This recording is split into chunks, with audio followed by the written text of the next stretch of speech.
Good afternoon, everyone. Sandra, Lourdes, and Melissa. It's a pleasure. My name is Eduardo Abadía. Is General Manager to the Spanish Franchise Association.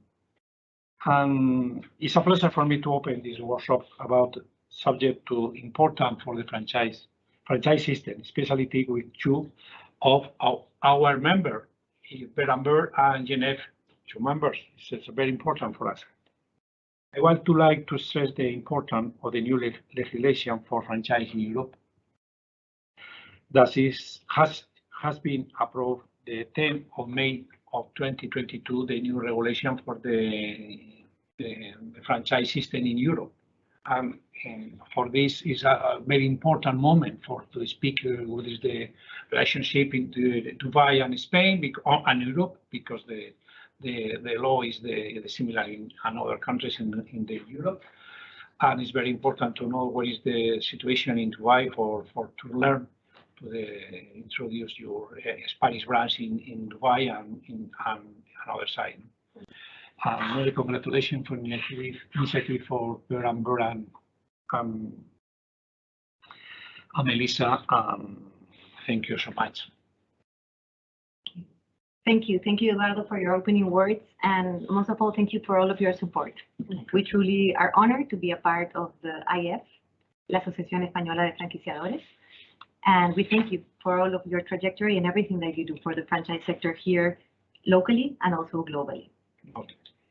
Thank you. So hello, everyone, and welcome to this webinar, Franchising in Spain and the UAE. Today, we're going to be focusing on the legal aspect of franchising in these territories. I am Sandra Carrillo. I am the CEO of GNF Worldwide, the leading global firm, experts in franchise development and internationalization. And I'm here with two amazing women, both partnered from Berenberg. I'm here with Melissa Murray from the UAE and with Lourdes Ayala from Spain. Ladies, please, can you introduce yourselves? Go ahead, ma'am. Thank you. So I'm Melissa. I'm head of the Berenberg Middle East Intellectual Property Department. I specialize in franchising. In the United Arab Emirates, there are a lot of international brands that franchise into the region. Obviously, we have a very strong market in tourism. And so a lot of international brands have opened in Dubai for their marketing, but also we just have a great population, a very high expat population, and a very franchise-friendly and business-friendly environment. Thank you, Eduardo, again for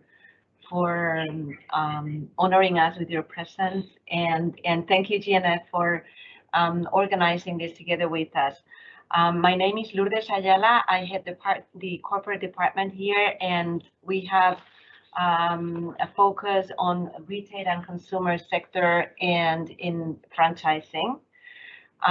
We are very glad to have Melissa with us here to give a short presentation on internationalization and on the legal perspective, basically on comparing. The idea is to compare the environment in Europe in general, as you said, Eduardo, and Emirates. So yeah, I hope it's very interesting for everyone, and let's start. Perfect. Okay, Lourdes, so let me start asking you a question. We have a lot of Spanish clients that want to grow locally, and we have many international brands that see Spain as their main destination for expansion. So from a legal perspective, how do you see the franchise sector in Spain? Okay, so first of all, as we were commenting, Spain is part of Europe. So part of the franchise the regulations applicable to a franchise system entering into Spain would be harmonized. So that is the first thing that we have to take into account. Second, in Spain, we would say, in the middle of the regulation. I mean, we are not very highly regulated as maybe in Emirates that we've commented for, or the USA probably is more regulated. In Spain, we have specific regulation, very few specific regulation on the franchise system. And we do have some certainty on what to do and what not to do. And then there are other regulations that are not specific to franchise that we have to take into account. So basically, I would say it's quite similar to other European countries. And it's a good place, for example, we were talking about before, it's a good place to be established coming from Latin America, for example, because of the cultural environment. And also we can talk about later about the litigation aspect and, you know, the whether or not, I mean, our case law is already very familiarized with franchise. So pretty, I think we can say in short that we have a certain, we have a lot of certainty in when it comes to legal. It's a good point of entry. It's to a the good rest point of of entry, Europe. we think, yeah. Perfect. And Melissa, without a doubt, the UAE has become a very attractive territory and many brands want to land there. Mm-hmm. So from a legal perspective, how would you describe the franchise sector in the UAE? So from a legal perspective, the UAE is very pro-franchising and it's not very highly regulated. So it's an easy market for a franchisor to come into. You have to understand that there are still these big families in the UAE who have a lot of brands. And so they are also very familiar with the franchise model and they help commercialization and it's a very well-known method of doing business. So a lot of all of the UK high street brands, European brands and American brands are already there. And they have been as franchises for the last 40, 50 years. The UAE does not have a specific franchise law. Saudi Arabia, so next door to the UAE, does now have a franchising law which requires disclosure. But for an international brand coming into the UAE, you don't need to do a franchise disclosure document. Your standard franchise document, which a brand would use in other territories, is what we use, but then we tailor it for UAE law. We do have some commercial agency laws and a commercial code and a civil code, which also do apply, but there are a lot of, it's very business friendly. There are a lot of things that we can do in the commercial contract, which is pro getting to a commercial contract. There's not a lot of laws that will come in and that franchisors need to be worried about. That's good news. Yeah. So in your opinion, how regulated is the franchise sector in the UAE, you would say? So it's not regulated in terms of that you need to do a franchise registration. There are certain laws, so your trade, so similar to what you were saying, there are trademark laws, so you need to protect your brand.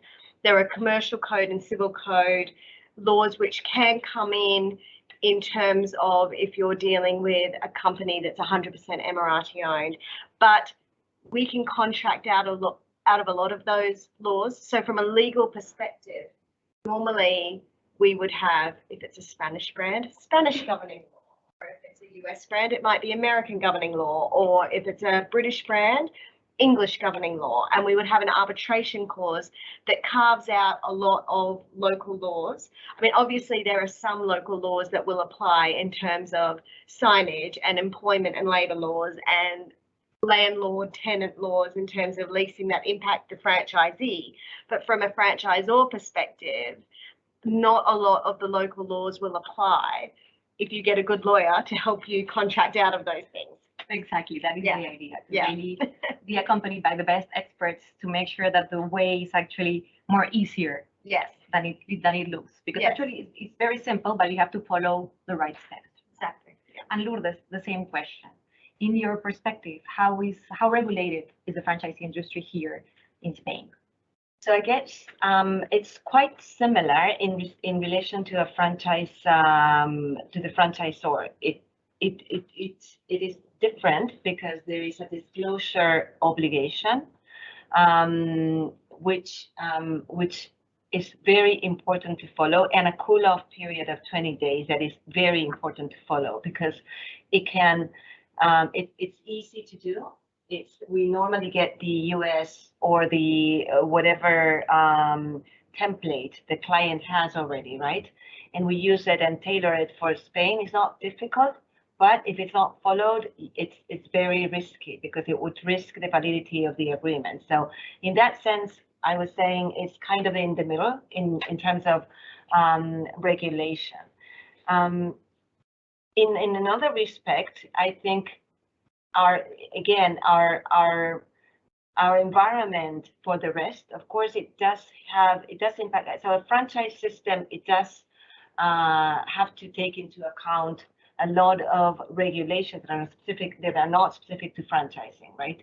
Like trademark, like Melissa was saying, labor, lease agreements. But in general, it's pretty. Our legal environment is very inclined towards business also, and very highly harmonized with Europe. And the new regulation that you were mentioning, Eduardo, before, on the new EU regulation on vertical restrictions has come to make it easier, if you want, or to regulate some things that were that created a little bit of uncertainty, like what a franchisor and a franchisee, what a franchisor can limit. How can it limit the online, for example, distribution by a franchisee, or the dual pricing, or other things that are, I think, are good to, it's a good news that we have it. So I agree. I am a firm believer that really the franchise legal framework is there to help, actually, not to make things harder, as maybe some people would say, but it's actually there to protect both parties, the franchisor and the franchisee. certainty. So I do see a lot of benefits. So let me ask you about those benefits as well. What do you say those benefits are in the UAE? Well, because in a way, in the UAE, because it's not so highly regulated from a franchise perspective, that does make it quite easy for brands to come into the market.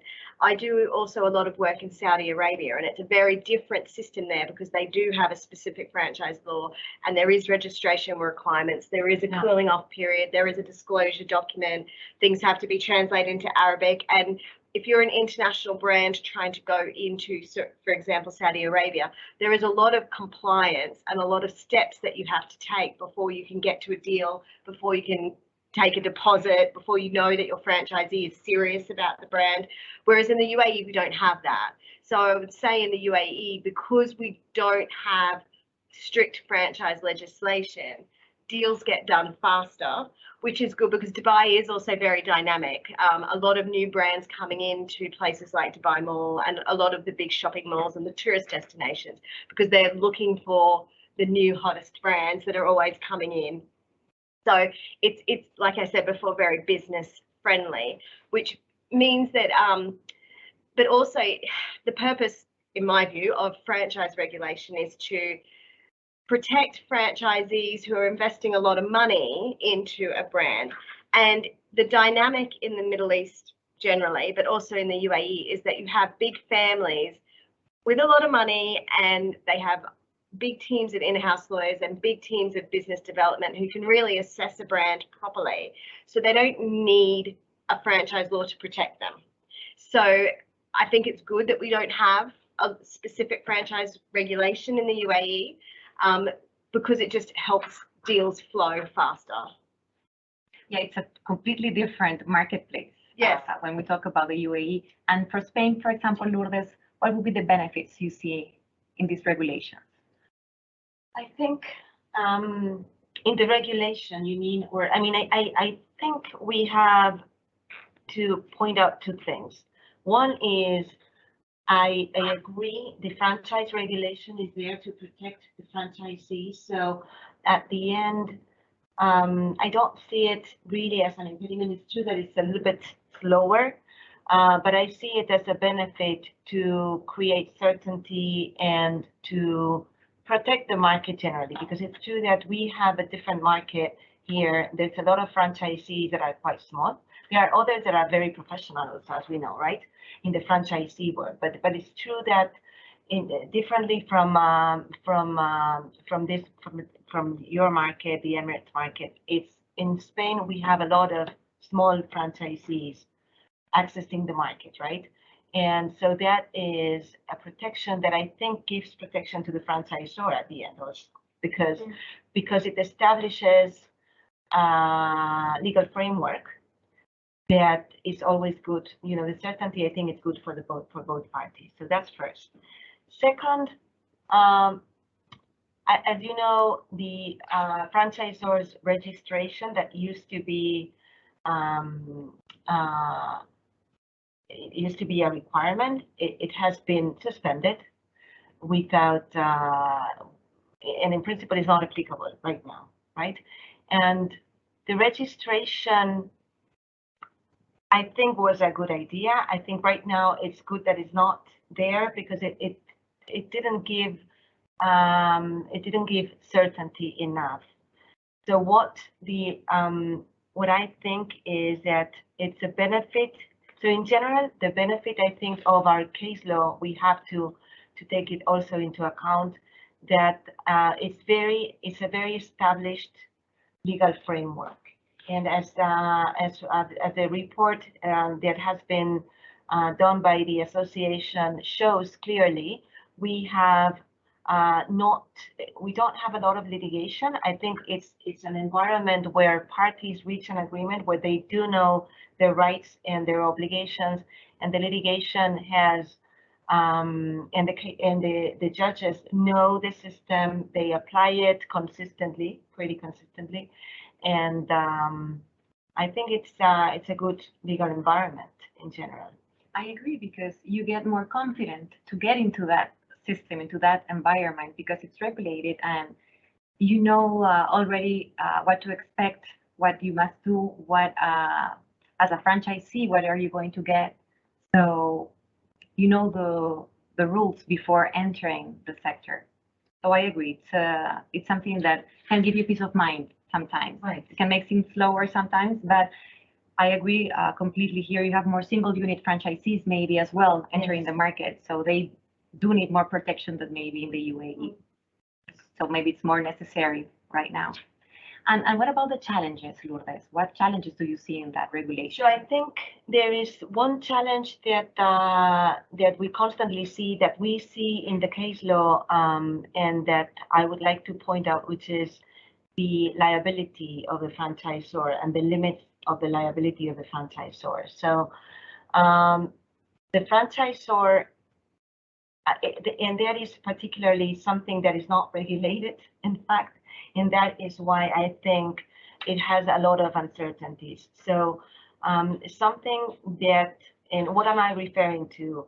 What are, if the franchisee incurs in liability, that could affect the franchisor. We've seen that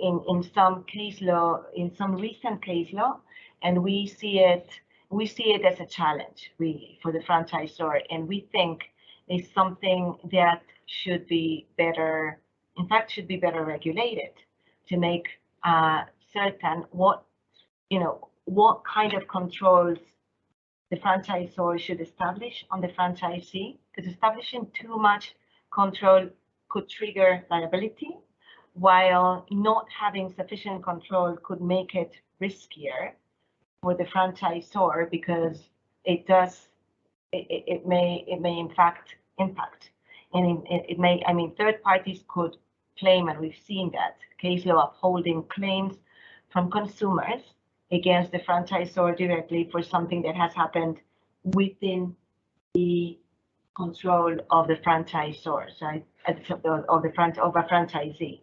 So I think that is the biggest challenge that we currently have in Spain. I don't know how that is in the UAE. That is certainly for me the biggest question mark. I agree, because it goes against actually the whole nature of franchising, which is having two separate independent and independent control. Yes. And the franchisor not being able to operate his own business on a day-to-day basis, trusts the franchisee to do its best and to follow the protocols. So I agree that there should be limitations on what can go back to the franchisor and what cannot. Right. It's actually And something how to avoid it. exactly that goes around in other markets. For example, in the US, they are also working very hard on that as well because there are some limitations and there are always challenges that appear. And in the UAE, Melissa, what are the challenges or the main challenges that you see? I would say that most of the challenges and the issues that I see are more on the operations side. We are in the Middle East, and especially Dubai, because it is a hub for the whole region, and our shopping malls are open very late into the night, into the early morning. And so there are times when franchisors aren't used to the fact that they've got a franchisee who is open almost 24/7, and a franchisee will ring on a different time zone on a different weekend in the middle of the night requiring support. And I've had a few disgruntled franchisees when the franchisor doesn't, because we do a lot of American franchising in, and obviously we are open Saturdays, Sundays, and the franchisor's office may not be open on a franchise on that kind of weekend. And if the franchisee needs support, they need someone that they can call, and it might be their weekend in the States and might be the middle of the night in the States. And so it's an operational challenge. Trademarks are also a bit of a challenge because the UAE is, and all of the GCC are what we call first to file countries. So quite often it is a tactic that some franchisees use, or even trademark squatters, that they will hold other brands' trademarks. And it's extremely difficult to get that trademark back if your franchisee has registered or a third party has. So we have had instances where brands have come and they've either had to tailor or rebrand or slightly change their mark because someone else has it. Also, the language of the country is Arabic, and sometimes a brand might not translate into Arabic very well. So there are language difficulties. Arabic and English, it's not a direct translation, it's an interpretation. So some brands, when they translate into Arabic, make no sense. Yeah. Or they come across really funny, which is not what you want. You want to be a serious brand. You don't want to be a joke. So, you know, we have a team of Arabic speaking lawyers and associates who will check these sort of things. And then there's cultural considerations. You know, pork is not allowed. There are certain religious symbols that are not allowed.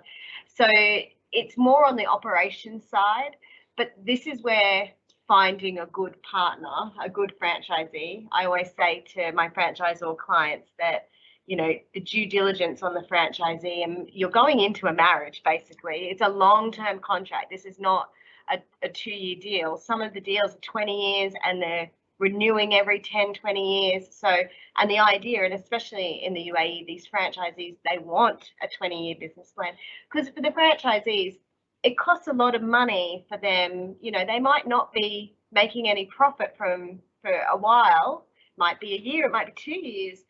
Some of the very successful brands, especially some of the big burger brands that have come in, have made profit very quickly. But, you know, quite often these franchisees also, they want that long-term contract because they are spending a lot of money up front. So getting a good franchisee that can help the franchisor deal on the operations side and tailor things as necessary for the market, it's very important. I agree completely. Our founding partner says actually that franchising is like a marriage, but without the romance. Yes. I don't know if I have some questions from the audience or from the Zoom participants. No. Okay. It's pretty clear. Okay, very clear. I've answered all the questions. So I don't know, Lourdes, if you want to give us your final recommendations or your final advice. Yeah, I think what Melissa just said is quite important. I mean, I think making the due diligence about the franchisee is quite important. Also, if you want to go international, whether it is to Spain or anywhere else in the world, I think there are some things that you need to take into account. I think you need to, from a legal perspective, I'm talking, of course, not from a commercial perspective. There are things that you need to think about whenever you start a franchise network. you want to think about the template, and you want to think about that out from the start, I think. I mean, the contract is quite important. Changing later, it's a little bit difficult. Yeah. So, you know, from the beginning, if you want to start a franchise network, which generally speaking, it tends to be the beginning of an internationalization, or that's the purpose of the franchise, to grow, and if possible to grow international. You want to think about the templates. You want to think about applicable law, which is quite important, in arbitration, and you want to have that as standard, as complete, as good in all senses, which does not mean complex necessarily, but complete from the beginning. So that is something that I would urge everyone to think about whenever, from the very beginning. And second, I think trademark protection that Melissa just mentioned. And, you know, we have the benefit, of course, of being in Europe. Protection at the level of at the European level is very simple, because it's, you know, it's a little bit more expensive than protecting at national level, but definitely it's worth. And of course, thinking about the business plan and where you want to expand is it's critical, because we've had clients that had protection in some countries, but maybe forgot to check one critical country for them, which was in the business plan already from the beginning, if you want, or in the, I don't know, in the strategic plan, I would say, and then changing it later, it's not what you want, right? You want a very strong trademark. So I think those are the recommendations that I would give. Thank you, Lourdes. And Melissa, what would you recommend? So at the moment, the UAE is still very much inbound, international businesses coming inbound. So we do also take the template of the brand, because the idea with franchising is that it is a set model across the brand. Everyone is the same. And I also want to make sure that the franchisees in the Middle East are on the same payment schedule. You know, you don't want the franchisor's finance team having different franchisees paying at different dates. You don't want the commercial contract to be very different. We do, however, obviously tailor it for local UAE law, and we do focus quite heavily on dispute resolution and governing law. But also, because in the UAE we have a lot of sophisticated area developers and master franchisees, so they do negotiate the contract quite heavily. But because usually there is a very large development schedule, it's very rare to do the single unit franchising. It's area developers who are usually going to be opening at least 5, maybe 20, maybe 50. It depends what kind of brand it is. So the contracts are negotiated quite heavily, but at the same time, we negotiate the area development agreement, fine, but we try and keep the actual operational franchise agreement, or the operating agreement, as standard to the system as much as possible, because we don't want the franchisor having to deal with different contracts across the network. I would say get a good lawyer at the beginning.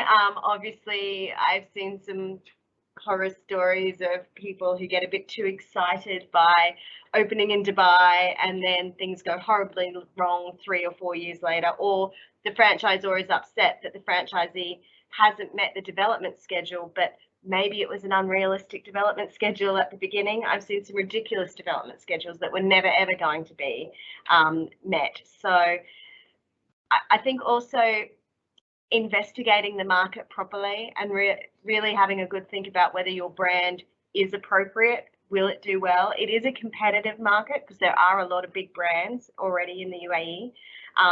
And in that case, I would encourage Saudi, because Saudi is almost a greenfield site. They're really encouraging, the government there are really encouraging the brands to come in as part of their quality of life program that they've got going on at the moment. Obviously, trademark searches and then protection, but just getting good quality counsel and really investigating and doing proper due diligence. Thank you. Thank you. If I have a piece of advice, if I may, I would say surround yourself with experts from the beginning. It's a very good investment, actually. Sometimes you would think it's a cost. No, it's a good investment that will prevent you from having a much higher cost in the future. Also, to understand that you need tailor-made solutions for you. It's not good enough when some people come to us and they tell us, oh, we got the agreement from this global brand and we just erase the name and we put our name on it. Yeah. It's not going to work. It's like putting on some clothes that don't belong to you. It may look okay in the beginning, but it's not going to work in the end. And actually also remember that the franchise system is a system and the legal framework is a very important part of it, but it also has to be very geared with the other franchise elements, which is the strategic planning, the economic model, the operational manuals, and the development plan, as you have both mentioned. So remember, it's a system. All of its variables need to be very geared and very complete in order for you to have the right protection. I don't know, Eduardo, do you want to give some advice, something? No, it's very interesting your conversation, because each country is different around the world. I think I say anything is no, because when I visit the first time in the Dubai 2 years ago, for me it was in a wonderful market, but very limited to the shopping center, because the more important, for example, now in Spain, the brands are returned to the shopping center. Other change. But in the Dubai, for the temperature, for the customs, it's possible to the more important, a big, very expensive, very expensive or is shopping center. That's very incredible. Yeah. I'm very concentrate to in my experience, the Spanish brand are very concentrated for the not two, but at least very special business group. No? Very concentrate for in this case. Is a little question for you is. The master franchise is the much usual to introduce your Spanish brand in the States. Is the normal to so it's either it's usually the area development model. With my legal hat on, we don't like master franchising that allows sub-franchising because we don't have a franchise law. So because there's no. It depends on how the contract is structured, but I've had some horror cases where sub-franchising in the system might have been allowed, but the master or area has disappeared, and then the brand are trying to create a legal nexus to the sub-franchisee, or the sub-franchisee is very upset and they want franchise or support and it's not there because it was meant to be with the master. So with the legal hat on, because we don't have a franchise law, we don't encourage sub-franchising. It's very much the area developer model. There will be one group, a company. Individual single unit deals are just usually not done. Or exactly. Yeah. So even the very few single unit deals are always still contemplating a minimum of 3 or 4. They might start with 1, but they have a right of first refusal for unit 2, 3, 4 coming.